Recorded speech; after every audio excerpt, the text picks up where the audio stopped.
Oke, jadi di hari ini kita akan bahas 4 pokok bahasan. Yang pertama adalah tentang kapabilitas BI, bicara tentang apa aja sih yang ada di dalam BI ini yang dibahas. Kemudian yang kedua nanti kita akan lihat arsitektur dan komponen dalam bisnis intelijen. Nah, kemudian di dalam salah satu komponen ini ada namanya bisnis analitik, kemudian ada bisnis performance, manajemen, dan user interface. Nanti kita akan lihat lebih dalam. Kemudian terakhir kita akan lihat sekilas tentang manfaat bisnis intelijen di dalam organisasi bisnis itu seperti apa. Oke. Sekali lagi sebelum mulai, ada yang mau ditanyakan ke saya materi yang kemarin?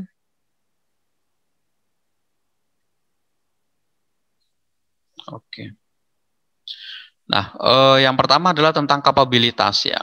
Jadi yang disebut dengan kapabilitas ini sebenarnya secara umum apa saja sih yang menjadi bagian di dalam bisnis intelligence. Jadi ini ada beberapa macam ya. Ada 1, 2, 3, 4, 5, 6, 7, 8, 9, 10, 11, 12, 13, 14, 15, 16, 17. Ada 18 kurang lebih yang menjadi pokok bahasan atau menjadi topik-topik yang sering dibicarakan di dalam bisnis intelligence. Nah, yang pertama adalah tentang spreadsheet. Ya, jadi dari sini ya, spreadsheet. Kalau kita sebut sebagai spreadsheet, orang mungkin langsung ingat, oh itu Microsoft Excel, Pak. Iya. Jadi spreadsheet ini masih digunakan sebagai salah satu alat bantu untuk melakukan pengawasan secara pengolahan data bisnis ya. Jadi kenapa? Karena mudah dan sederhana dalam menyusun laporan, terutama laporan-laporan yang berkaitan dengan keuangan. Ya, laporan-laporan yang berkaitan tentang grafik, laporan-laporan yang berkaitan tentang tabel, itu lebih mudah mengolahnya.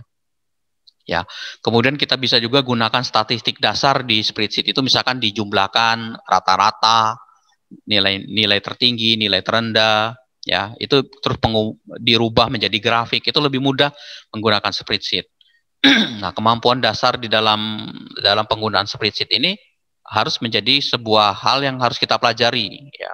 Jadi jangan sampai kalian nanti walaupun jago program misalkan itu ya, walaupun bisa buat program, tapi Excel-nya tetap harus mampu, tapi bukan jago. Ya, untuk hal-hal tertentu mungkin Excel itu ada hal-hal yang mungkin belum dipahami oleh kita. Contoh di makro ya, tapi hal-hal yang fundamental di Excel misalkan bikin grafik bagaimana, kemudian bagaimana kalau misalkan mau mengolah data statistik, ngitung rata-rata, terus kemudian kalau ada filter-filter data, itu semua bisa digunakan di spreadsheet. Nah, yang kedua, di dalam kapabilitas BI ini, ada yang namanya SPK, atau DSS bahasa Inggrisnya, Decision Support System, atau Sistem Penunjang Keputusan. Nah, SPK itu apa? Ya, SPK itu adalah sistem yang terkomputerisasi dalam mengelola dan menganalisis data. Jadi, kalau kita bicara DSS, itu adalah sistem berbasis komputer yang dipakai untuk mengolah data, menganalisis data. Nah, tujuannya buat apa? Tujuannya adalah untuk menghasilkan keputusan nanti. Jadi pada saat kita mengolah data, misalkan ini data ya yang kemarin itu, data, terus kemudian kita olah menjadi sebuah informasi. Nah, sebenarnya diharapkan ketika informasi ini akan menghasilkan sebuah keputusan. Ya, selain menghasilkan pengetahuan juga bisa dipakai untuk menghasilkan keputusan. Bisa dari data ini langsung menghasilkan keputusan, bisa. Dari informasi menghasilkan keputusan, bisa. Nah, yang penting adalah ketika kita bicara DSS, ke komponen-komponen ini, itu bisa digunakan atau menggunakan basis komputer. Di situ. Maka disebut Decision Support System. Sistem pendukung keputusan. Ya, sistem terkomputerisasi yang dipakai untuk apa? Mengelola dan menganalisis data. Buat apa? Buat menghasilkan model dan tujuan. Ya, tujuannya untuk apa? Memilih keputusan. Seperti itu. Nah, kemudian di bagian berikutnya itu ada namanya ETL. Ya. I3L ya. Extract, transform, and load. Ya. Nah, extract, transform, and load ini 3 kegiatan yang berbeda, tapi sering disebut orang dalam satu kesatuan. Jadi, apa itu ETL? ETL adalah proses mengambil, ekstrak ini. Ya, dia mengambil, kalau kita bikin jus kan kita mengekstrak ya, mengambil sari buah-buahan itu untuk dibikin jus. Nah, kita mengekstrak data dari berbagai macam sumber. Ya, dari berbagai macam sumber. Ada yang sumbernya dari kertas, ya, dokumen, ada yang dari file bentuknya, ada yang dari gambar, image, ya, ada dalam bentuk video, ada yang sumbernya mungkin tidak di tempat kita, ada yang di luar lewat web, internet dan segala macam. Jadi proses mengekstrak data dari berbagai macam sumber dan mengubahnya. Jadi tidak hanya sekedar ngambil, kita ngumpulin, tapi kita ubah. Kita ubah ini maksudnya bukan dirubah datanya, bukan isinya kita rubah, tapi kita gabung-gabungkan, kita cocok-cocokkan, sehingga kita menghasilkan sebuah informasi. Ya, nah, tetap kita harus mengacu kepada format data yang diinginkan. Misalkan contoh tadi, Pak, saya punya laporan, nggak dikasih Pak filenya Pak, kalau nanti kalian magang di perusahaan ya. Ini ada file, ada 1000 lembar laporannya. Terus kalian nanya, Pak punya filenya nggak? Waduh, filenya tuh udah nggak ada, adanya dalam bentuk ini. Nah, media kertas tadi, media teks laporan ini, kalau kita mau pakai untuk analisa, terpaksa harus kita pindahkan ke dalam komputer kan? Nah, caranya gimana? Ini namanya mengekstrak. Ya, mau tidak mau kita harus pindahkan ini ke komputer. Apakah di-scan dengan menggunakan scanner yang ada OCR-nya, bisa teksnya diambil, atau diketik ulang. Nggak masalah juga menurut saya diketik ulang.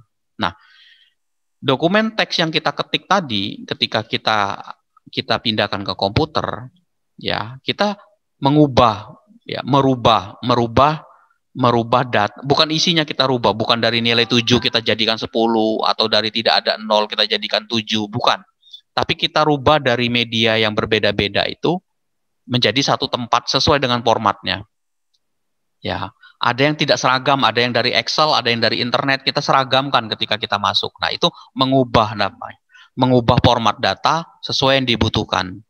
Nah, setelah dirubah, ya kita simpan ke dalam database, kemudian kita load kembali. Kita load itu kita masukkan, kita ambil lagi datanya. Kita ambil informasi yang sudah bisa kita simpan tadi, kita ubah, terus kita apakan?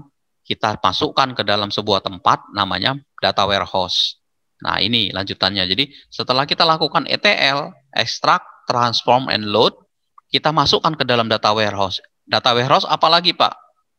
Nah, data warehouse adalah ya gudang data. Kalau bahasa warehouse ini gudang data.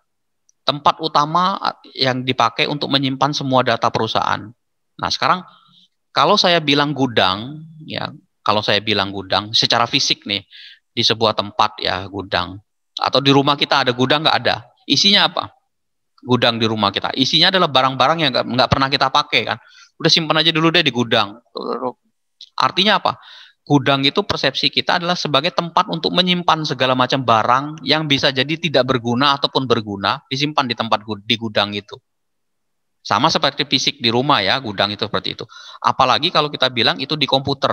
Jadi kita punya gudang data, isinya adalah sebuah media atau sebuah tempat ya untuk menyimpan semua data perusahaan.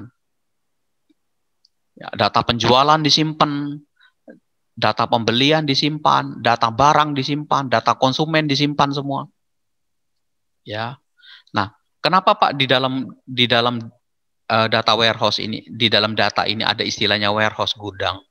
Karena gudang yang secara fisik di rumah kita itu kan ruangannya lumayan ya, maksudnya tidak sebesar kamar tapi lumayan, isinya penuh, bisa penuh seperti itu. Nah, gudang begitu juga, gudang data sama, data warehouse sama.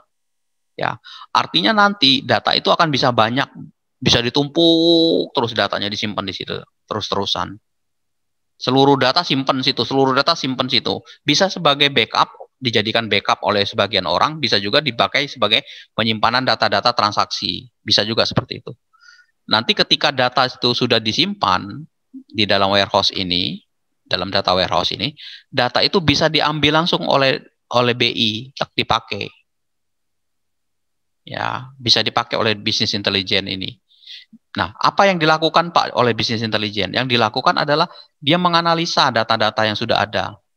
Contoh balik lagi ke fisik gudang di rumah kita. Setelah kita penuh lihat, waduh barang kita banyak ya. Terus kemudian ada lagi kita nanya, barang saya yang dulu ada di mana ya? Dulu pernah ada, oh ada di gudang kata ibu kita. Kita ke gudang kita lihat, waduh barangnya banyak. Kita bongkar-bongkar cari. Kita cari barang-barangnya.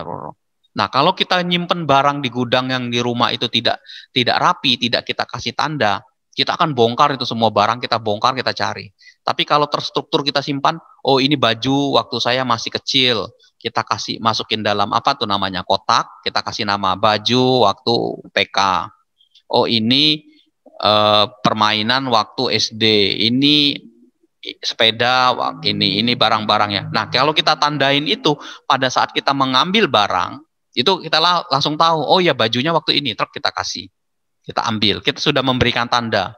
Nah, data warehouse bisa langsung diambil seperti itu. Ya, bisa diambil datanya. Makanya ada ilmu nanti untuk membaca data warehouse ini. Ya, agar bisa dibaca langsung. Tapi kalau tidak mau langsung, kita bisa gunakan data mart. Nah, ini data mart. Data mart dan data warehouse sebenarnya sama fungsinya. Sama-sama nyimpen data.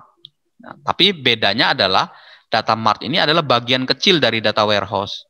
Jadi kalau tadi data warehouse, tadi saya bilang misalkan ini data fisik gudang rumah kita, saya simpen baju-baju saya waktu SMP di sini, baju-baju waktu SMA di sini. Ini buku-buku waktu SMA. Oh ini barang-barang permainan waktu saya SD. Oh ini apa semuanya. Nah, kotak-kotak kecil ini kita sebut sebagai data mart. Ya, isinya barang-barang, sama barang-barang ini. Jadi data mart ini sebenarnya fungsinya sama menyimpan data. Cuman bedanya data mart skalanya lebih kecil daripada data warehouse dan lebih spesifik. Ya, itu perbedaannya antara data mart dengan data warehouse. Jadi kalau tadi isinya baju-baju kita SD ya berarti baju-baju kita di sini isinya. Ini permainan kita waktu SD. Ya udah permainan isinya. Tidak kita campur bruk buang gitu, bruk buang seperti itu. Tapi kita kelompok-kelompokkan berdasarkan barang-barang kita. Nah, ini kita bisa sebut sebagai data mart. Ya, DM. Ya, seperti itu. Nah, nanti dari data mart ini bisa ditarik oleh bisnis intelijen dengan metode bisnis intelijen untuk apa? Untuk membaca data-data ini, untuk melakukan analisa bisnis. Nah, jadi lebih spesifik datanya, tidak lagi langsung dari sini. Keuntungannya kalau langsung berarti semua data mart kita bisa pakai. Kalau kita masuk ke sini, kita hanya pakai satu data mart aja. Oh, baju-baju SD. Nanti kita pilih, Pak, saya mau kasih sumbangan, mau nyumbang baju. Kita pilih-pilih bajunya kan, ada yang masih bagus, oh ini masih ini. Nah, kita pilih-pilih, oh ini untuk laki-laki, ini untuk perempuan, misalkan. Nah, ini pemilihan data ini ada di data mart. Tapi datanya lebih spesifik. Seperti itu. Oke, jadi ETL, kemudian data warehouse, kemudian data mart. Nah, yang berikutnya ada query dan reporting namanya. Ya, bagian yang berikutnya, query dan reporting. Nah, apa maksudnya query dan reporting? Query ini kalau pernah belajar database, perintah yang dipakai oleh kita untuk menampilkan atau memproses perintah yang kita berikan terhadap sumber data untuk menampilkan hasilnya berdasarkan perintah tersebut. Nah, jadi kalau kita memberikan query, itu formula atau kode tadi. Untuk apa? Untuk memproses data dari database dan menampilkan informasi yang dibutuhkan. Ingat ya, data dirubah jadi informasi. Data dirubah jadi informasi. Nah, proses merubahnya pakai apa? Menggunakan perintah query di sini kalau di dalam program. Kita pakai query. Kalau di dalam basis data mungkin pernah dengar istilah SQL ya. Nah, perintah query, bahasa query itu salah satunya adalah SQL, Structure Query Language, ya, bahasa yang dipakai untuk mengolah data di dalam sebuah database, ya, atau mengquery data dari sebuah database. Nah, itu menggunakan SQL namanya. Nanti hasil query ini bisa kita bikin report. Ya, kita bisa bikin report. Nah, reporting inilah yang nanti digunakan hasilnya berupa metadata. Laporan penjualan bulan Januari, laporan pembelian barang, laporan konsumen, laporan tagihan, laporan mahasiswa aktif, laporan mahasiswa DO, laporan mahasiswa apa. Nah, semua ini nanti, metadata ini, bisa digunakan, disimpan di dalam data warehouse lagi, terus bisa dipakai lagi untuk analisis. sama business intelligence.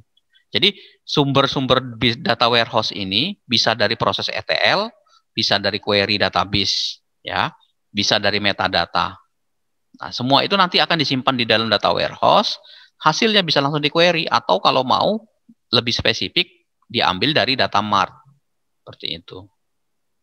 Oke, nah ini kapabilitas yang ada di dalam business intelligence. Jadi kapabilitas itu apa? Bagian-bagian yang sering digunakan di dalam business intelligence, sumber-sumber dasarnya.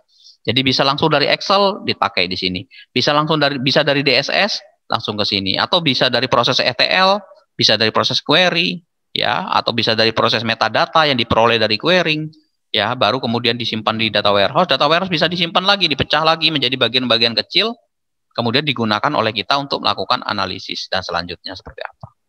Nah, nanti kita sebenarnya di perkuliahan kita bisnis intelijen ini kita akan pakai ini sebenarnya, ini dulu nih, nah, data-data ini. Set.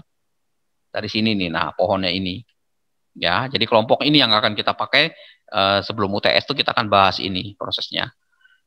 Ya, jadi nanti akan ada beberapa latihan yang mungkin nanti saya sampaikan lah teknisnya di penggunaannya. Nah, nanti hasil-hasil ini nanti kita pakai untuk melakukan apa sih metode yang kita pilih di dalam bisnis intelijen nanti ke depan. Oke. Kemudian yang berikutnya, ada namanya Executive Information System. Ya. Nah, Executive Information System ini adalah dia SPK sebenarnya, sistem penunjang keputusan. Nah, ya, dipakai oleh siapa? Dipakai oleh manajer. Nah, kalau manajer lebih cenderung adalah memilih keputusan.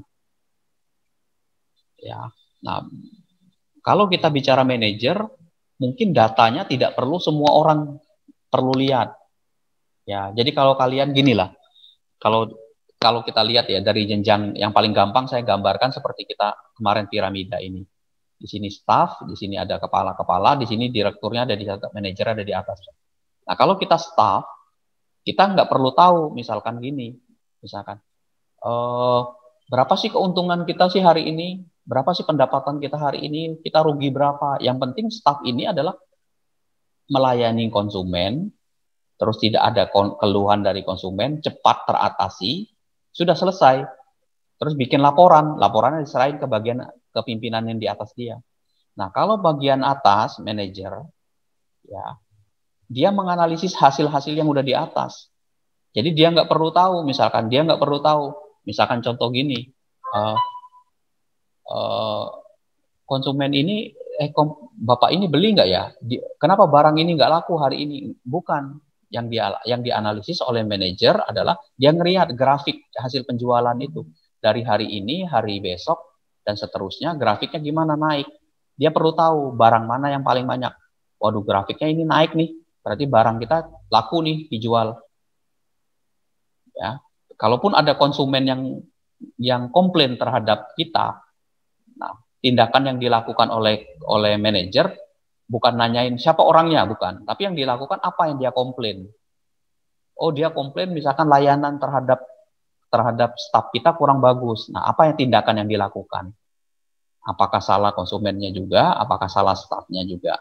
Nah, itu kan merujuk ke situ. Dia nggak perlu tahu orangnya siapa, kenapa itu. Kalau stafnya kan langsung ketemu dia dari situ.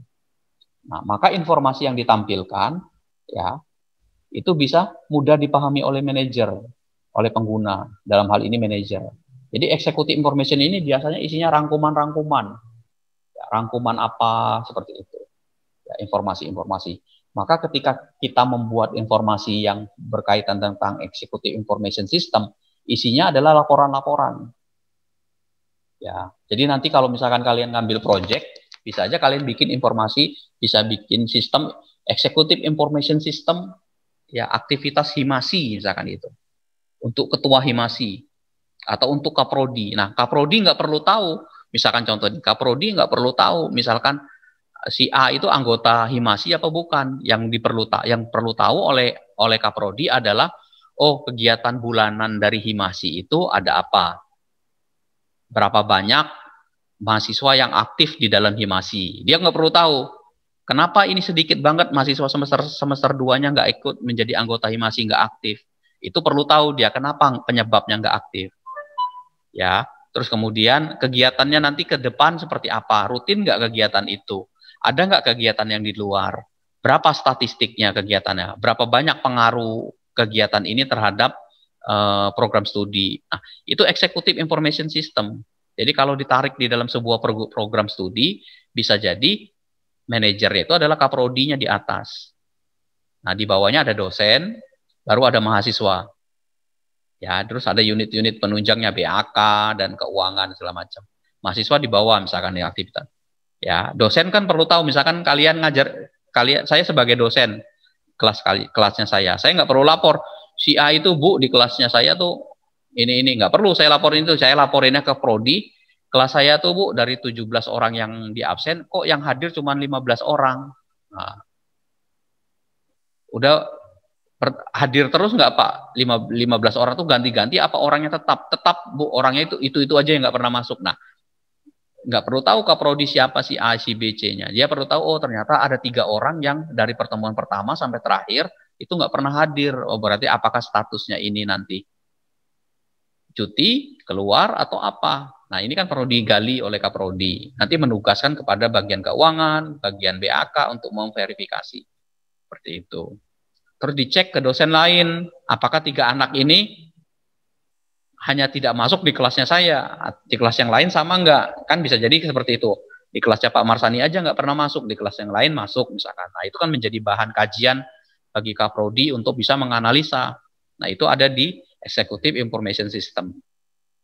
Oke, ini ya poin ini. Nah kemudian yang penting lagi adalah di dalam bisnis intelijen itu adalah financial reporting. Apalagi ini udah bicaranya bisnis ya. Ya. Merupakan proses penyampaian presentasi laporan keuangan. Nah, bagaimana kita membuat reporting finansial kita? Maka kalau kita bisa bikin programnya, laporan-laporan finansial yang berkaitan tentang keuangan, itu menjadi menarik di sini. Waduh, ribet Pak, nggak usah. Jadi nggak perlu hanya harus dibikinin, nggak perlu juga pakai program. Pakai Excel kan bisa kita bikin grafik pendapatan kita hari ini, grafik pendapatan bulanan, grafik pendapatan tahunan. Itu semua bisa dipakai oleh kita untuk membuat financial reporting.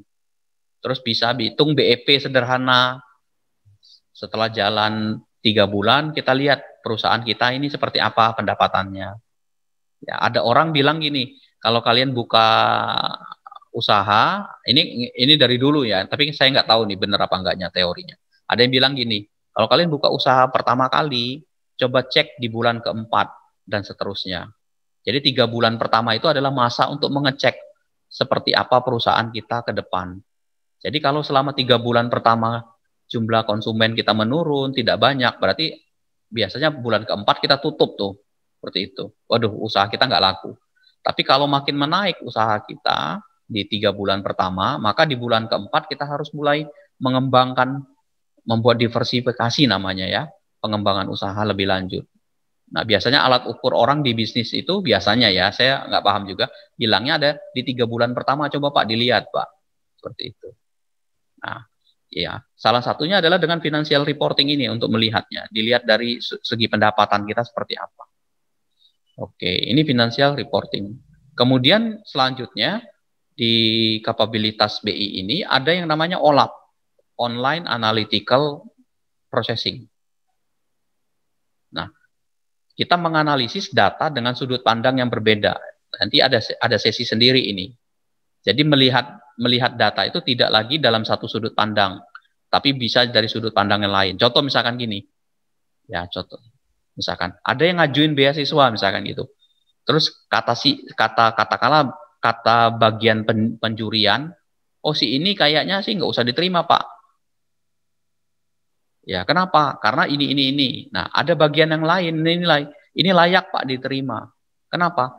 Indikator penilaian tidak hanya dari satu aspek saja, ada aspek A dan B yang menjadi penilaian. Jadi ketika kita menilai sesuatu hal atau menganalisa sebuah transaksi, kita tidak lagi melihat dalam satu sudut pandang, tapi sudut pandang yang lain. Barang yang kita jual itu mungkin nggak laku.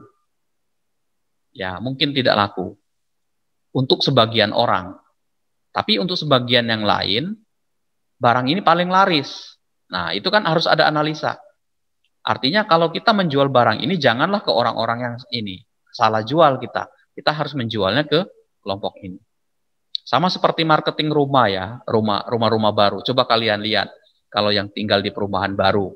Kalau perumahan lama itu kan yang perumnas gunung, perumnas burung, itu kan perumahan lama. Apa yang menjadi beda perumnas gunung dan burung itu dengan perumahan-perumahan yang baru? Apa bedanya? Coba. Bedanya adalah perumahan-perumahan yang perumnas yang gunung yang sudah lama itu isinya adalah orang tua kita. Ya. Orang-orang tua isinya kalau kita bilang seperti itu, orang-orang tua yang mungkin anaknya sudah keluar Cirebon, sudah berkeluarga, isinya adalah tinggal bapak ibunya di situ. Tidak ada orang-orang muda, tidak ada, mohon maaf, tidak ada apa itu nih, orang tua muda ya yang baru menikah, itu nggak ada. Tapi coba lihat ke perumahan-perumahan baru, lihat yang ada di pinggiran kota. Isinya adalah keluarga-keluarga baru, anak-anak yang mungkin masih SD, masih TK, ada yang baru menikah di situ. Nah, itulah contoh perumahan-perumahan baru. Tapi bandingkan dengan perumahan-perumahan yang lama. Nah, itu contoh online analytical processing itu bisa menganalisis data seperti itu. Dari sudut pandangnya tidak dalam satu sisi, tapi sudut pandang yang berbeda. Artinya nanti ketika mau menawarkan rumah baru, ya, perumahan baru, ya, misalkan sekelas Perumnas itu, berarti nanti strateginya apa? Jangan tawarin ke orang-orang yang sudah tua, ya mohon maaf, misalkan orang-orang yang sudah lama, tapi tawarin ke keluarga-keluarga baru, yang masih baru bekerja, baru lulus seperti itu, baru menikah. Nah, itu mereka akan lebih cepat menyerap perumahan itu. Nah, itu data itu ada secara online dianalisis oleh kita. Ya. Nah, kemudian setelah kita bicara tentang OLAP ini, ada juga bagian yang berikutnya disebut sebagai dashboard. Dashboard itu yang ini. Dashboard. Di sini ada dashboardnya di sini. Oke. Nah, ini scorecard and dashboard. Ya. Mungkin kalian pernah lihat dashboard, alat untuk menampilkan informasi singkat mengenai kegiatan performa. Ini saya tunjukkan ya, jelas. Jadi dengan dashboard ini kita bisa lihat, mungkin kalian pada waktu belajar web sudah pernah belajar pemrograman, mungkin sudah pernah diajarin ya. Saya coba buka nih contoh salah satu. Nah, ini ada 25, misalkan contoh ini. Ada free bootstrap admin. Contohnya ini tadi. Pada saat kita buka web di depan, ya, isinya itu adalah ini contohnya. Nah, ya, tampilannya dia seperti ini.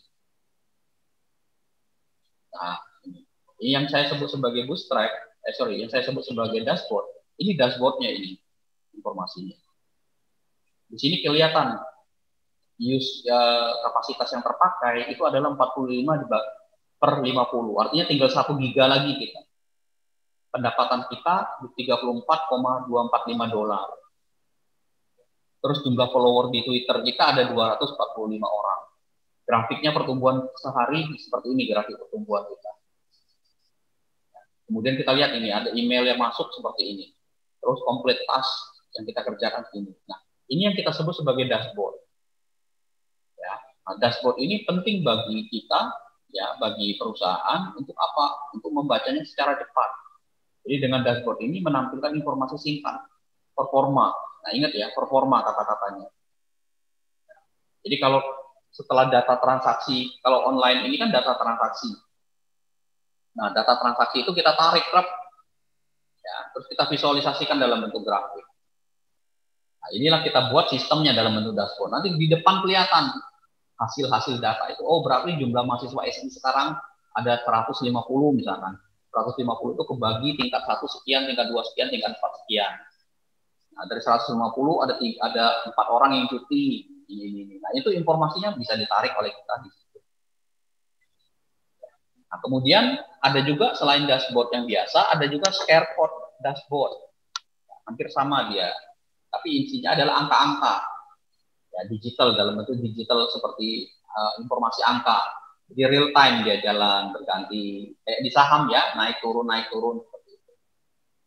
Kemudian selain kapabilitas ini ada yang itu, ada juga namanya workflow, ada alert and notification ya. ada data mining. Nah, ini semua adalah merupakan bagian dari kapabilitas bisnis intelijen. Nah, apakah semua akan kita bahas? Nanti akan kita pilih semua ya, beberapa hal. Tapi yang utama yang kita bahasin ada yang tadi saya bilang tadi. Mungkin di kelompok ini yang akan kita bahas nanti. Nanti sedikit data mining, ya, data text mining ini kita bahas di sini. Ya. Kemudian mungkin ada OLAP sedikit, kemudian dashboard sedikit seperti itu. Ya. Nah, yang lain-lain silakan dipelajari, dibaca ini ya. Ini contoh prediktif analitik, prediksi ya. Jadi bagaimana cara kita menganalisa untuk memprediksi pola dari data yang didapatkan. Terus kemudian broadcasting tool, alat untuk membagikan informasi. Penting ini sekarang ini. Nah, bagi teman-teman yang sudah biasa menggunakan media sosial, salah satu tool yang dipakai untuk membroadcast informasi adalah dengan media sosial. Kenapa berapa banyak orang mempublish iklan itu lewat media sosial? Ya, Instagram, YouTube. Kenapa Instagram sama Instagram dengan Facebook itu udah satu paket, ya, satu grup dia, seperti itu. Ya, nah ini broadcastingnya macam-macam. Pak, kalau dulu kan kita pakainya apa?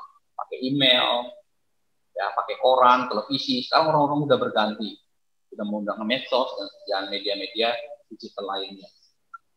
Nanti terakhir, kalau kita bisa mengumpulkan semua itu dalam satu portal, itu lebih baik. Ya, portal itu apa? Portal itu satu, bukan portal itu yang pagar itu ya, bukan. Portal ini dia semua informasi yang di perusahaan itu disimpan di dalam satu sistem. Jadi kalau orang mau bahas tentang Pak bagian gudang, dia ada di gudang ini Pak gudangnya. Pak bagian penjualan ini gudangnya. Dalam satu sistem itu ada semua gitu, lengkap. Ya, jadi sebagai web utama dari sebuah perusahaan. Nah, ini semua nanti dipakai oleh kita untuk mendevelop sistem yang ada di dalam bisnis intelijen ini nanti. Oke. Nah, sekarang kita lihat arsitektur dan komponen bisnis intelijen. Ada 4 komponen utama ya.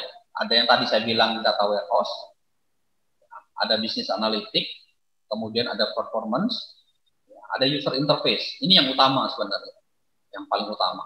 Kalau yang ini, yang putus-putus ini adalah pendukung. Ini supporting, mendukungnya. Nah, sekarang ceritanya gimana? Ketika kita bilang data source, ini sumbernya banyak nih, sumber data. Ya, kalian kemarin sudah ambil dari websitenya tentang COVID ya. Ada yang dari BPS, ada yang dari situs yang lain. Nah, itu sebagai sumber data. Ini sumber datanya. Ada yang sama sumber datanya.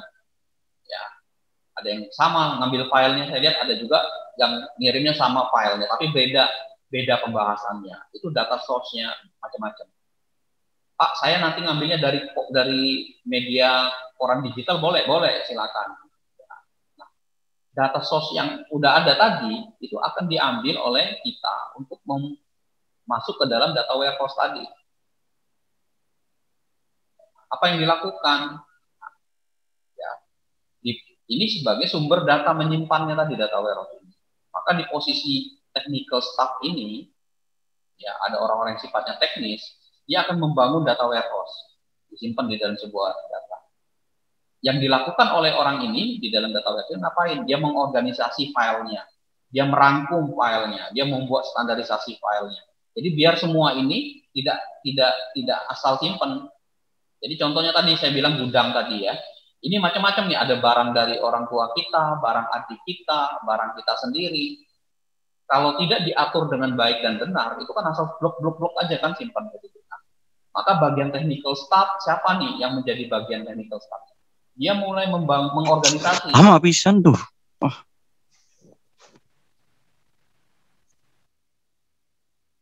Dia akan mulai mengorganisasi ya barang-barang yang dikirim tadi. Oke, dia kelompokin. Oke, kita butuh tiga kotak untuk menyimpan barang, mengorganisasi, merangkum, disimpan, diaturin sama dia. Terus kemudian dia buat standarisasi, ditulis di box itu. Ini baju bapak, baju ibu, baju adik, baju kakak, semua masukin semua di situ. Nah, kesimpan di dalam sebuah media. Nah, sisi ini adalah sisi teknikal kita bilang. Ya, kalau di perusahaan yang bapak ibu tadi bagian gudang, bagian penjualan itu semuanya menyimpan datanya ke sini semua.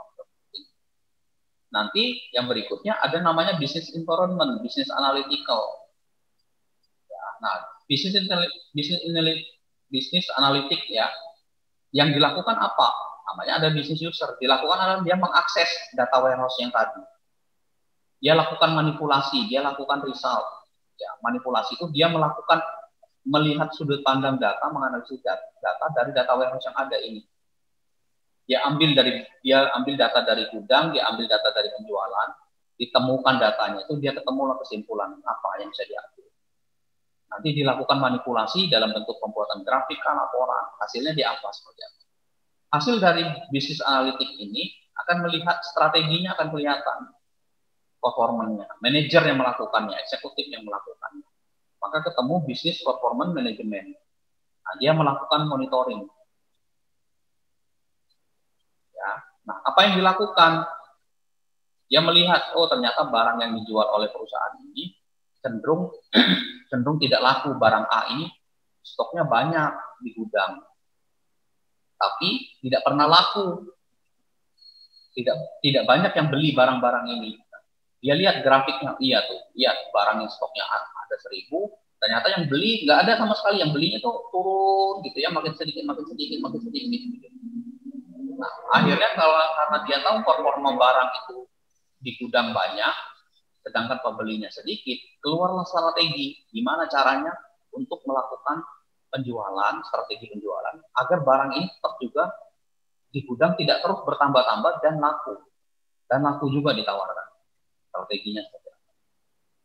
Nah, itu adalah contoh monitoring dan menganalisa performa bisnisnya seperti apa. Keluarlah strategi.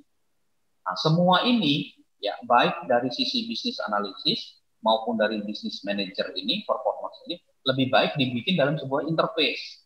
Nah, maka posisi kita orang komputer di sini.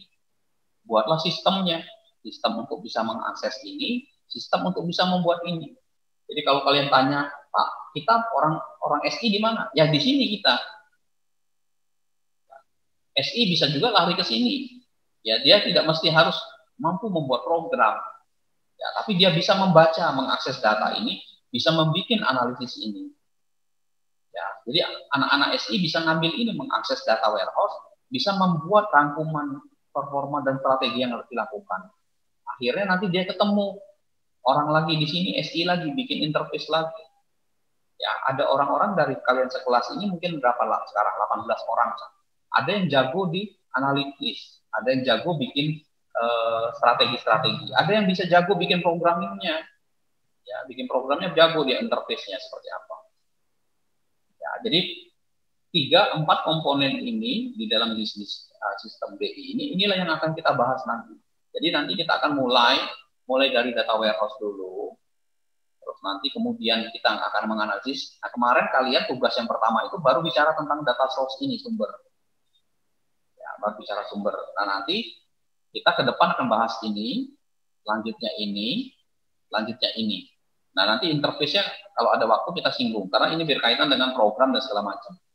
Ya, seperti itu. Jadi terakhir, tapi nggak krusial ya. Kita cukup bicara 4 tahapan ini. Ini data kemarin sudah nih, data, knowledge, dan pengetahuan. Berikutnya kita bicara ini dan selanjutnya seperti itu. Oke, sampai sini ada pertanyaan, silakan. Silakan kalau ada pertanyaan.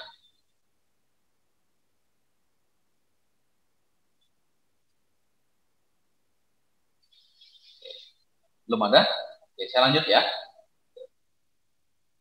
Dan nanti sambil jalan tulis di chat kalau ada pertanyaan seperti biasa. Nah, sekarang kita lihat yang ini, yang data warehouse ini. Ya, warehouse ini. Ingat dulu grafik yang ini tadi. Ini data warehouse. Ini kan sumbernya dari ETL ya. Metadata sama data mart. Nanti saya kasih ini cara ETL-nya nanti teknisnya ya. Kita coba latihannya nanti. Data warehouse itu apa? Ini arsitektur data warehouse ya. Kalau saya lebih cenderung lihat gambarnya. Ini data warehouse. Ini kan punya data mart tadi saya bilang. Ya, ada summary data, ada metadata, ada raw data di dalam ini isinya. Nah, data warehouse ini disimpan menggunakan proses ya, proses atau metode ETL namanya. Jadi ETL ini adalah proses sebuah kegiatan. Kegiatannya apa? Kegiatannya adalah mengekstrak data, mentransformasikan data itu, kemudian mengambil kembali data itu. Untuk apa? Untuk disimpan di dalam data warehouse ini. Ya, jadi saya bahas mundur dulu nih di sini. Jadi data warehouse ini yang isinya data mart atau raw data, summary data, metadata isinya. Kayak anggap aja seperti gudang kita. Ada baju kita, ada permainan adik kita, ada barang-barang orang tua kita. Ya. Nah, sumbernya dari mana? Sumbernya ada dari kita, orang tua kita, adik kita. Terus barang-barang yang kita tadi kita seleksi, kita ekstrak kan. Nggak mungkin satu lemari semuanya kita pindahin ke gudang, kita enggak. Kita ekstrak mana baju yang nggak pernah kita pakai lagi. Sortirnya bisa berdasarkan waktu, bisa berdasarkan tingkat kekusaman baju, ya, bisa dari tingkat ketidak modernnya baju kan bisa dilihat, wah baju ini udah zaman dahulu kala, ya sudah tidak modern misalnya gitu. Nah itu kan salah satu cara kita mengekstrak data baju kita tadi, mengekstrak informasi mana yang layak kita simpan ke sini. Gitu. Kemudian kita transformasikan, kita rubah, ya, kita simpan ke dalam kotak kita. Baru kotak nanti kalau sudah penuh masukin ke sini. Nah, sumber ETL ini diperoleh dari sistem-sistem yang operasional. Kalau misalkan ini program yang ada di perusahaan, ini program marketing, ini program bagian gudang, ini program bagian penjualan, ini program dari masing-masing punya dokumen yang berbeda-beda. Ya, ada yang bentuknya, Pak, kami nggak punya program, Pak. Jadi gimana laporannya? Udah kami ketik ulang, Pak. Kami ketik atau tulis tangan. Nah, tulis tangan ini bisa menjadi bahan buat kita mengekstraksi datanya. Ya. Terus bisa juga dari CRM. CRM ini konsumen bicaranya, konsumen. Bisa juga dari ERP. Mungkin ada yang ngambil sekarang ERP. Nah, sumbernya bisa diambil ke sini, diekstrak. Ekstrak, transformation, sama di load. Nanti ETL ini dipakai oleh disimpan di dalam data warehouse, nanti dipakai buat apa? Nah, ini prosesnya, proses mengolah data warehouse. Olah, reporting, data mining. Jadi, 3 kegiatan ini penting kalau kita punya data warehouse-nya dulu. Warehouse itu nggak ada kalau tidak ada proses ETL. ETL nggak bakalan jalan kalau tidak ada data-data sumber yang ada. Gitu. Ya. Ini adalah cerita tentang data warehouse dan teorinya gitu. Tapi secara gambar seperti itu penjelasannya. Oke, silakan kalau ada pertanyaan. Lanjut ya. Nah, untuk bisnis analytical, nah ini yang kedua sekarang. Ini bisnis analytical proses ini. Nah, ini data warehouse, ini bisnis analytical. Nah, itu disebut sebagai tools yang membantu user untuk apa? Dalam mentransformasikan data menjadi pengetahuan. Kemarin ingat ya, data, terus jadi informasi, kemudian jadi pengetahuan kan? Nah, ada juga satu sisi data ini langsung jadi pengetahuan. Nah, ini kan diagramnya kemarin gini. Bisnis analitik itu tools. Kalau saya bilang tools alat. Nah, karena kita hubungannya dengan komputer, maka tools kita adalah tools yang berbasis komputer. Toolsnya itu adalah software berbasis komputer. Dipakai untuk apa? Membantu user melakukan transformasi data menjadi pengetahuan. Contohnya pakai query. Terus kita pakai data mining atau text mining. Pakai statistik tool. Pakai metode-metode statistik. Ya, jadi bisnis analytical bisa dilakukan dengan itu, dengan menggunakan tools ini. Oke, paham ya? Nah, yang berikutnya di dalam bisnis analytical ini, ya, ada yang namanya user interface. Nah, user interface-nya berupa apa? Berupa dashboard. Yang tadi saya sampaikan ini dashboardnya ini contohnya. Ada bentuk grafik seperti ini, indikator jamnya kelihatan. Ada yang grafik penjualannya kelihatan seperti ini, naik turunnya, naik turun seperti ini. Nah, ini contoh adalah dashboard yang berisi lengkap di sini. Ya. Merupakan tampilan komprehensif dari pengukuran performa organisasi. atau kita sebut KPI. Ya, jadi kalian bisa bikin judul misalkan gini, sistem informasi penilaian, sistem dashboard executive information system untuk penilaian kinerja organisasi apa misalnya. Nah, jadi ini contohnya seperti ini. Nah, kemudian yang berikutnya ada namanya BPM, Business Performance Management. Ya. Nah, ini berisi apa? Aplikasi lagi, metodologi. Ini metodologi. Metodologi itu cara ya, metode-metode yang dipakai. Jadi kalau mau bikin dashboard ini, maka pakai metodenya balance scorecard misalkan. Nah, balance scorecard ini adalah alat ukur strategi, KPI, action plan, benchmark, dan segala macam. Jadi ada frameworknya di sini. Contoh misalkan gini, sekarang mungkin kalian pemrograman belajarnya CI ya, misalkan contohnya Code Igniter. Nah, Code Igniter itu kita sebut sebagai framework. Nah, CI ini sebenarnya bahasa dasarnya adalah PHP itu sendiri, PHP OOP namanya. Jadi kalau kita mau belajar CI, kita belajar dulu PHP-nya. Baru kita rada paham CI-nya. Pak, bisa nggak belajar PHP langsung belajar CI? Bisa. Tapi tetap aja pelajaran pertama itu adalah mengenali perintah-perintah PHP. Nah, CI ini adalah salah satu framework. Framework itu dipakai apa? Framework itu adalah tools yang dipakai untuk apa? Untuk bikin aplikasi agar biar metodologi pembuatan software kita menjadi lebih rapi. Sudah ada tools untuk bikin grafik, tools untuk menarik data, library-nya sudah lebih lengkap di situ. Ya, jadi nggak usah lagi ngetik perintah untuk nyimpen apa ya perintahnya Pak. Sudah ada perintahnya, tapi simple, pakai ini. Ya, jadi dengan malah ada beberapa aplikasi di generator itu tinggal diklik itu jadi template utama program. Jadi nggak usah develop dari nol gitu aplikasinya. Oke. Nah, kemudian yang berikutnya, yang terakhir, itu ada manfaat apa yang bisa kita peroleh dari BI, dari Business Intelligence dalam organisasi. Pertama, bisa sebagai penyampaian informasi laporan. Ya, bisa sebagai laporan enterprise, tadi dengan adanya dashboard dan scorecard tadi. Terus bisa juga dipakai untuk analisis kubus ya, kubus. Slide to digit itu artinya kalau kita punya kubus yang seperti ini, saya bisa potong datanya sesuai yang saya inginkan. Nah, saya mau ngambil yang depannya saja nih. Nah, depan ini bicara tentang penjualan bulanan. Ya, jadi selis NBC ini bisa dipotong, bisa digabung ya, bisa diselis-selis, dipotong-potong seperti itu. Jadi menganalisis datanya, misalkan gini, Pak saya nggak bisa ikut UTS Pak, misalkan gitu.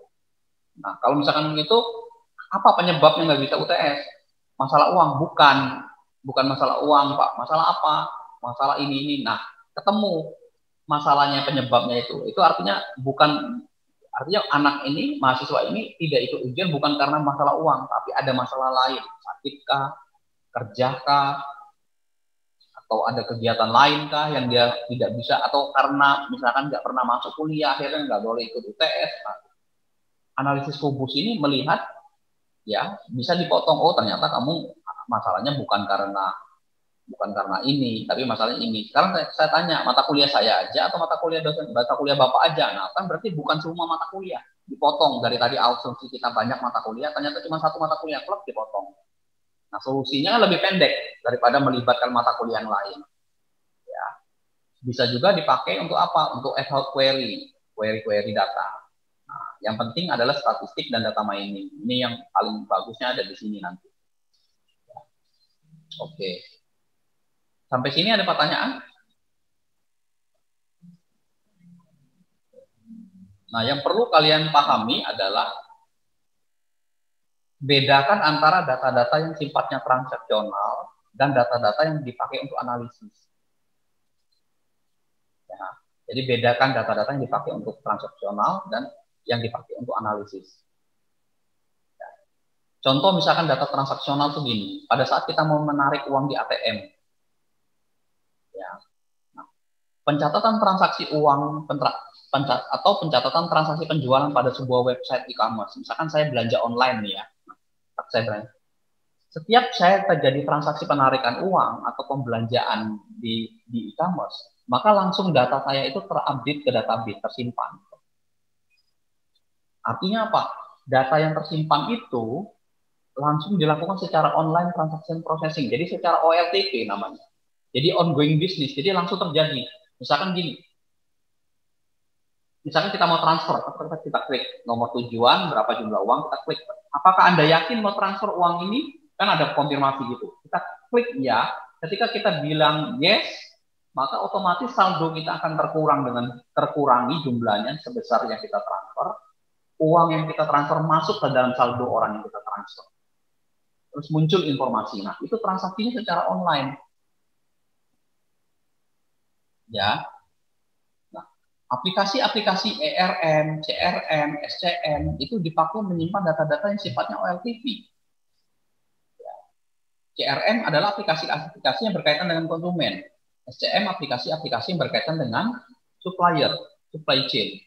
ERP aplikasi yang berkaitan dengan enterprise. Nah, karena digunakan di dalam transaksi operasional, maka tujuan dari OLTP adalah efisiensi yang dipakai.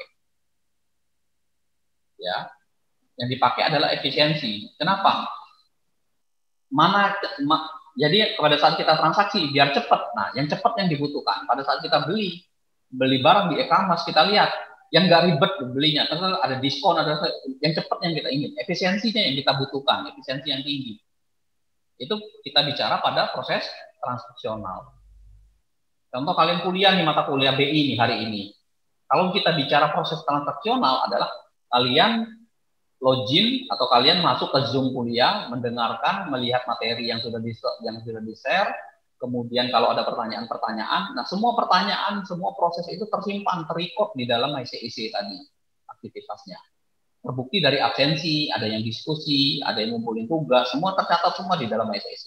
Itu adalah transaksional. Ya, transaksional. Nah, untuk yang aplikasi atau untuk data yang sifat analytical, itu online analytical processing tadi, OLAP tadi, diambil datanya dari yang atas tadi, OLTP tadi. Ya. Kemudian dibikin report-report yang pentingnya, Ya, contoh misalkan ini. Informasi yang dihasilkan adalah laporan penjualan, rutin berdasarkan produk, berdasarkan wilayah, berdasarkan sales. Ya, itu analytical. Kenapa? Karena dari laporan penjualan ini saya bisa tahu produk mana yang laku, wilayah mana yang paling banyak lakunya, siapa sales yang paling bagus, paling tinggi penjualannya. Atau kalau ada mahasiswa yang kuliah hari ini di saya bisa tahu perbandingan kuliah minggu kemarin dengan hari ini jumlah mahasiswanya sama.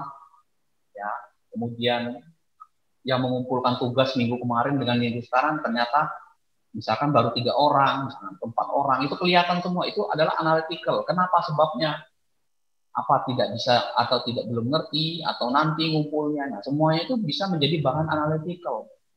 Ya, dibangun pada data warehouse di mana data yang digunakan tidak lagi transaksional sehingga tidak mengganggu data operasional.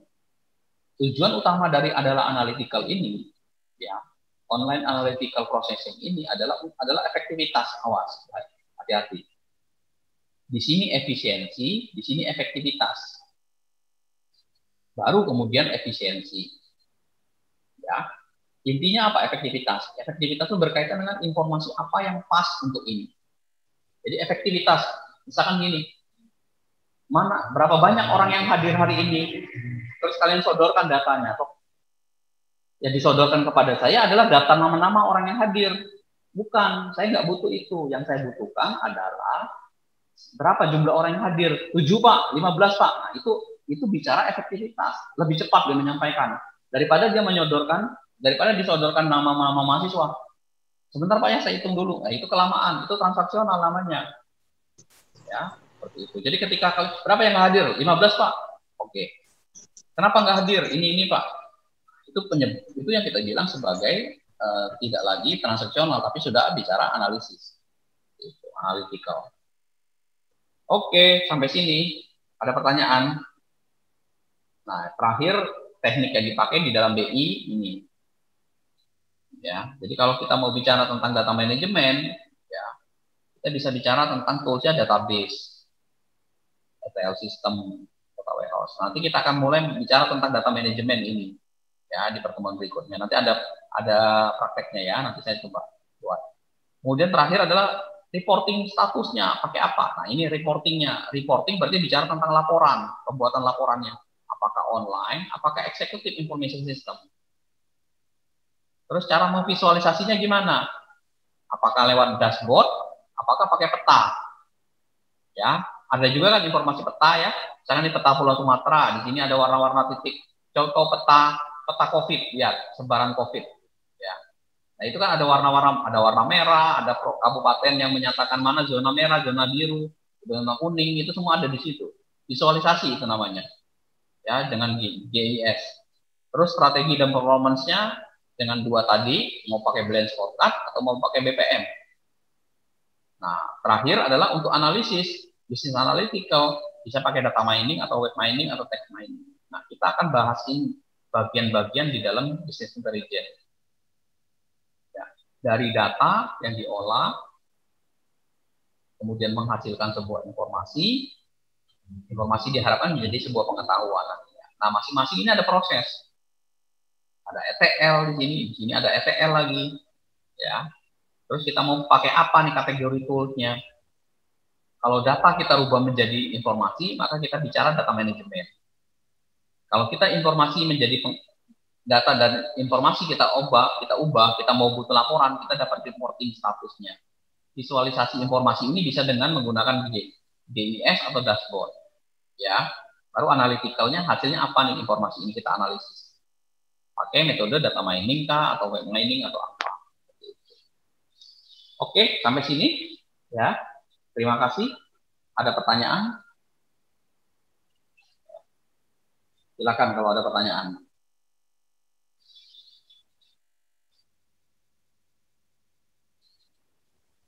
Oke. Misalkan kita punya sumber data di sini ya, sumber datanya. Ambil aja yang paling gampang, misalkan katakanlah dari kita ngambil sumbernya dari Twitter. Ya. Nah, ini kan teks nih isinya. Bentuknya, ini bentuknya teks. Retweet ya, walaupun kita bisa nyimpen gambar dan segala macam, tapi yang kita fokuskan adalah teks yang ada di Twitter, di sumber datanya. Nah, teks ini nanti dengan metode ya, kita harus lakukan ETL nanti namanya. Kita ekstrak dari data Twitter ini, kita ambil, kita transformasikan, terus kita loadnya, kita simpan ke data warehouse kan. Sebelum simpan ke data warehouse ini, bisa aja kita lakukan, bisa kita ambil dengan ETL lagi itu, untuk mengambilkan metadata. Nah, yang disebut metadata ini sebenarnya adalah kata kunci yang mau kita ambil dari Twitter ini. Jadi misalkan di dalam Twitter ini ada yang bicara tentang, contoh misalkan, Twitter yang bicara tentang COVID Pak, take COVID-19. Nah, kita ngambil informasi yang di Twitter ini tidak semuanya. Ada orang yang bicara tentang COVID. Nah, topik-topik yang tentang COVID inilah yang kita ETL kan, kita simpan ke dalam metadata. Nanti kita punya di dalam COVID-19 ini yang dibahas topiknya apa saja yang dibahas. Oh, ternyata ada yang bicara tentang vaksin, Pak. Ada yang bicara tentang misalkan selain vaksin itu apa tuh penyakitnya itu, misalkan meningkat ya, pengentalan darah dan segala macam. Nah, topik-topik yang berkaitan tentang COVID ini, kata kunci yang berkaitan tentang COVID, itu bisa menjadi metadata. Jadi nanti pada saat disimpan di dalam data warehouse, dia mengelompok, gitu loh. Dia kelompok, oh ini tentang COVID, oh ini tentang vaksin. Ternyata ada data yang bersinggungan COVID dengan vaksin ini. Jadi proses ETL inilah yang menjadi dasar. Jadi gini, ETL itu kan mengekstrak. Jadi ekstrak apa? Dia mengekstrak dari Twitter, terus dirubah datanya menjadi sebuah metadata. Nah, nanti metadata ini dijadikan di loading ulang atau diambil ulang untuk disimpan ataupun digunakan langsung di dalam bisnis intelijen di sini BI dipakai. Nah, bisa langsung kan gini kan, bisa gini dia langsung. Pak, bisa nggak dari Twitter langsung menjadi bahan bisnis intelijen? Tidak bisa, karena kan tetap aja kita harus ETL, kita harus lakukan ETL biar bisa paham, karena tidak semua kita bisa lihat Twitter itu. Misalkan kalian cuma tahu Twitter saya tentang COVID. Kalau kita sekelasnya 18 orang, berarti kan cuma 18 Twitter. Ya. Nah, untuk Twitter orang lain gimana caranya? Nah, maka ada proses ETL namanya, ada crawling namanya itu namanya. Kalau di komputer itu ada crawling, dia mengekstrak informasi dari Twitter, seluruh perintah Twitter itu diambil. Oke. Paham gitu ya Daniel? Iya Pak, makasih Pak. Nah, Kaggle.com. Ya, Kaggle.com ini seluruh sumber data ada di sini. Saya klik ya di sini. Orang biasanya habis analisis itu disimpannya di Kaggle di sini. Nah, saya mau bicara misalkan tentang apa yang mau saya ambil. Misalkan saya mau bicara tentang COVID. Sorry, Indonesia dulu lah ya, biar jangan luar negeri. Indonesia. Ini dataset. Ini 25 dataset. Ada coronavirus Indonesia, ya, COVID ini, kue Indonesia, Lazada Indonesia, batik motif. Tapi saya mau melihat tentang, mau cari yang ini.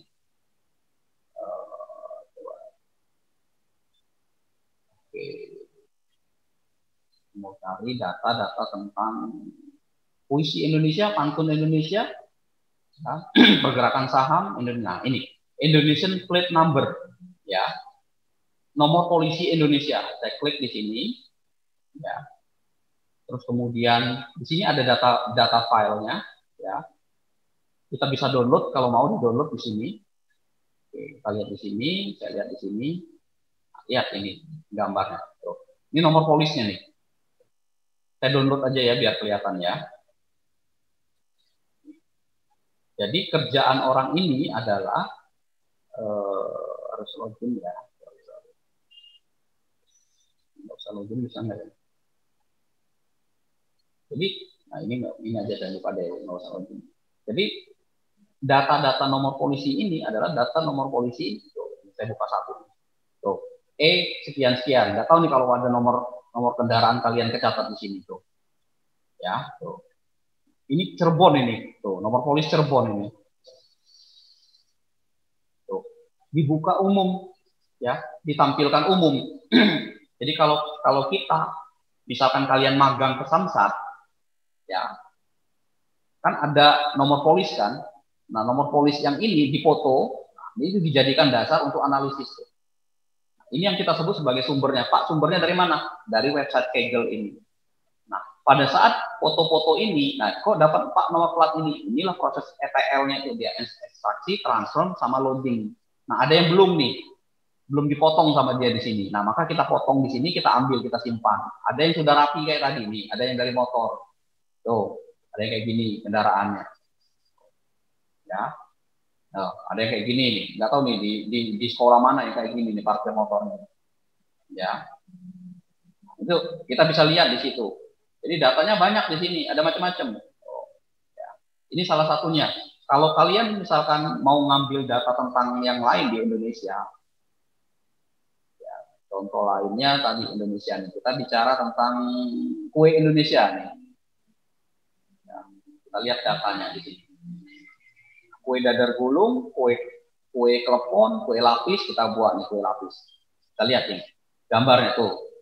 Ini adalah contoh gambar-gambar kue lapis seluruh Indonesia yang ada. Ada yang lapisnya coklat putih, ya.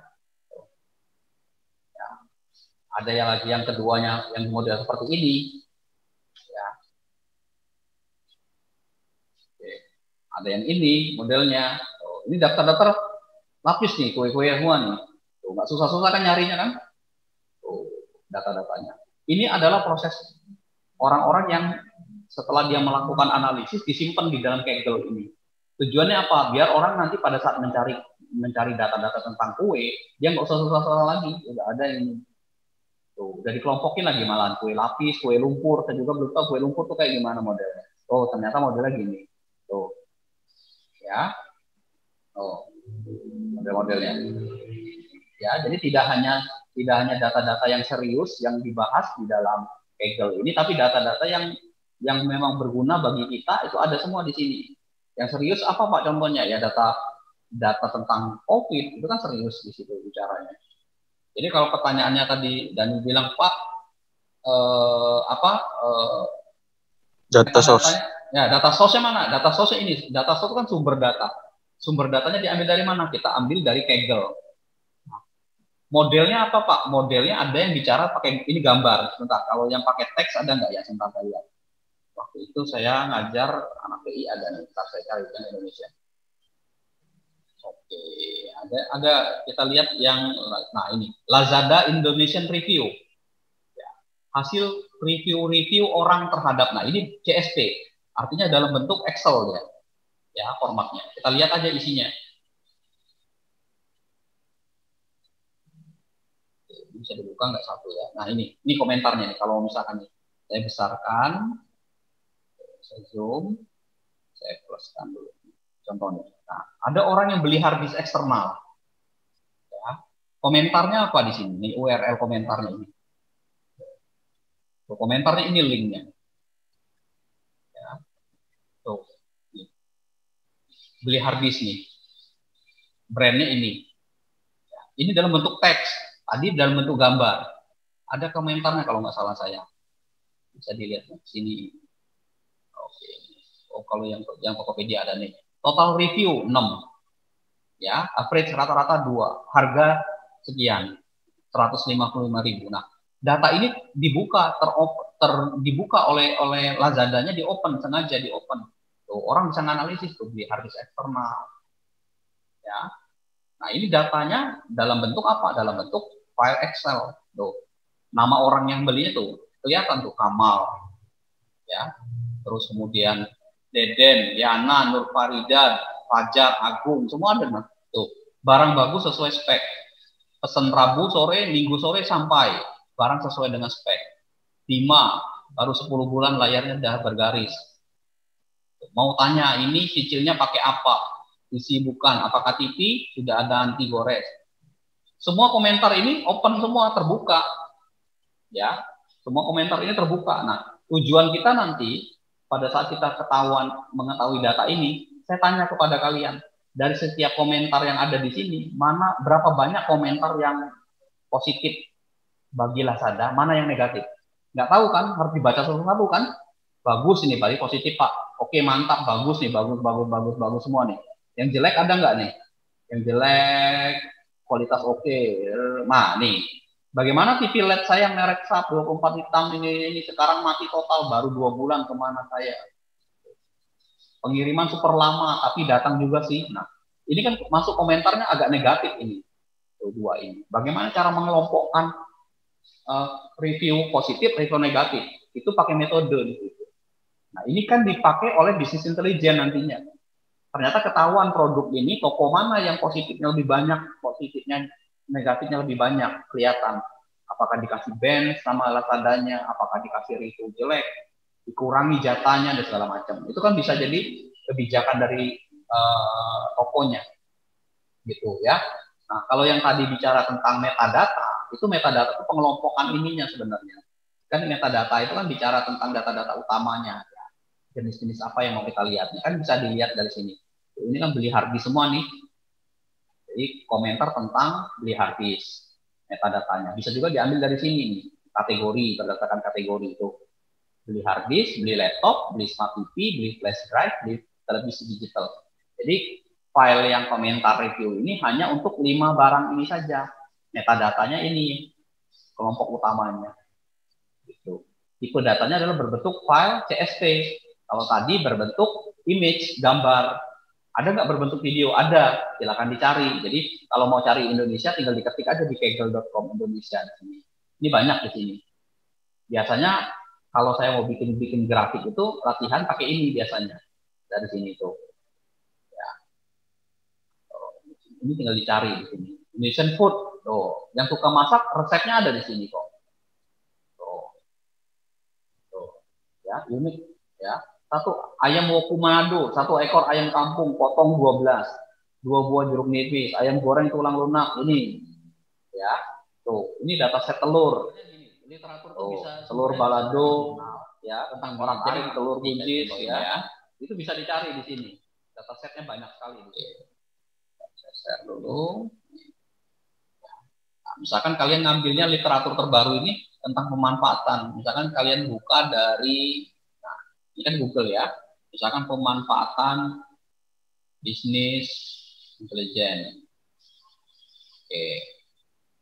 Oke. Kalau mau lebih spesifik, carinya di sini, Scholar. Ya, carinya di Scholar. Ini, ya. Scholar, nah ini ya. Cari judulnya adalah bisnis intelijen. Kalau nggak intelijensia, kalau nggak kecerdasan bisnis. Nah, ini kan tinggal ditarik nih 2000 berapa nih tahunnya. Ya, ini ada tahunnya nih, mau setahun kali 2020 terakhir. Oke. Nah, ini hubungan intelijen ini berarti nggak bisa nih. Cari nih strategi bisnis kapan ini. Oke, cari yang ada hubungannya dengan bisnis di sini. Ya, misalkan gini, jangan bisnis, analisa bisnis bagus nih.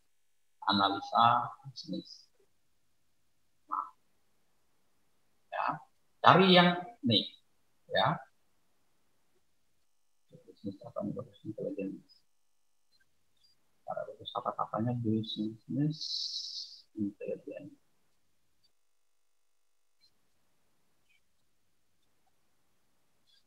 Nah, ini kan banyak nih, ya. Industri 4 pengaruh bisnis intelijen terhadap 4. Kalau mau pakai bahasa Indonesia kayak tadi, ya, analytical. Nah, nanti di sini di ujung ini misalkan saya ambil yang bahasa Indonesia aja ya. Intelijen, kecerdasan bisnis, kecerdasan bisnis.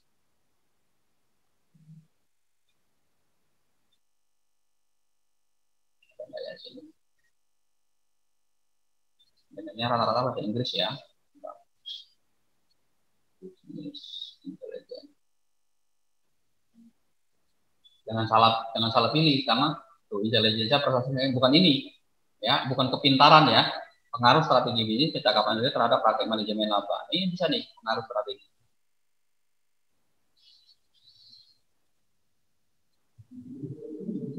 Coba jangan tahun mundurin dulu.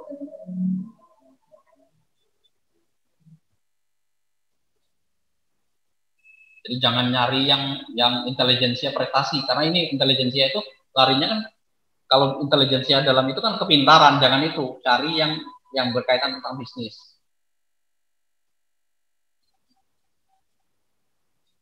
Ada nggak di sini? Ya. Nah, jadi kalau nah ini kan bisa nih ada di sini bukunya metode decision. Nah ini metode decision tree algoritma bagi data penjualan bisnis cerai. Ini bisa sistem bisnis intelijen untuk mendukung perdagangan nih. Kan ini contohnya ya, saya buka nih. Perancangan sistem bisnis intelijen, ya ini kita ambil ini satu ya. Ini. Oke, baru ininya back to set.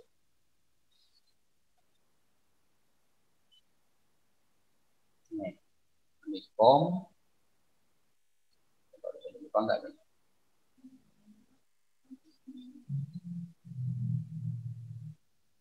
Ini kan banyak nih.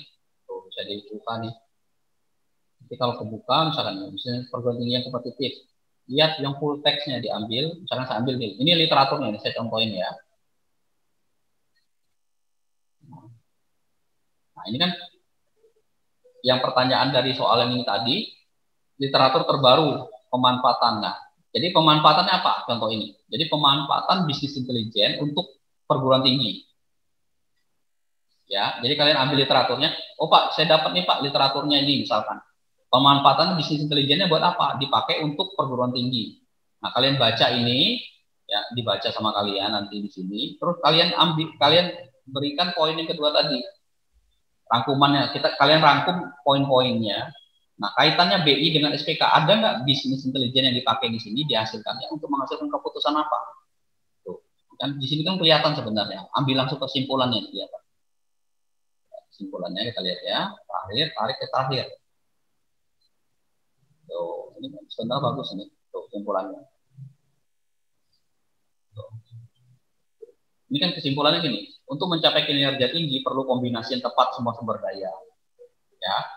Pengembangan perguruan tinggi menuju perguruan tinggi yang kompetitif harus mengelola sumber daya modal intelektual SDI digunakan sebagai sistem bisnis intelijen dipakai sebagai elemen penting strategi pengambilan keputusan oleh para pimpinan dan manajer tinggi manajer perguruan tinggi.